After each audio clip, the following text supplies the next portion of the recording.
இன்னும் எண்ணி 10 செகண்டுக்குள்ள ஒட்டுமொத்தமா இந்த இஸ்ரேல் ஈரான் வாரில் என்னெல்லாம் நடந்திருக்கு அப்படின்னு பாப்போமா?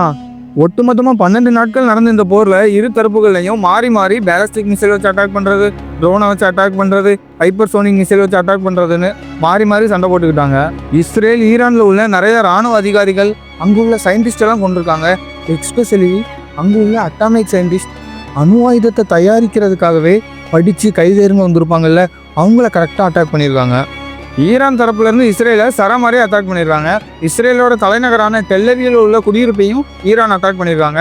இஸ்ரேலோட உளவு அமைப்பான மொசாடோட ஹெட் ஆஃபீஸையும் ஈரான் அடிச்சிருக்காங்க. அது மட்டும் இல்லை, இஸ்ரேலோட சேவியர் இதை தாண்டி யாராலுமே உள்ளே வர முடியாது, இதை தொடக்கூட முடியாது அப்படின்னு சொல்லிட்டு இருந்த அயன்டோமை தாண்டி ஈரான் அட்டாக் பண்ணியிருக்காங்க. இதுக்கப்புறம் கடைசியாக தான் வந்தான் வினேக் மகாதேவ் அப்படிங்கிற மாதிரி அமெரிக்காவோட என்ட்ரி. அமெரிக்காவோட B2 ஸ்டெல்த் பாம்பரை யூஸ் பண்ணி ஈரானில் உள்ள அணுசக்தி இடங்களான நேட்டான்ஸ், ஃபோர்டான்ஸ், இஸ்பகான் இந்த 3 இடங்கள்லையும் குண்டை போட்டு ஈரானோட அணு ஆயுத கனவை காலி பண்ணிட்டாங்க. வீடியோ பிடிக்கலாம், நான் சப்ஸ்கிரைப் பண்ணுங்க. வீடியோ பிடிச்சிருந்துச்சுன்னா லைக் பண்ணுங்க.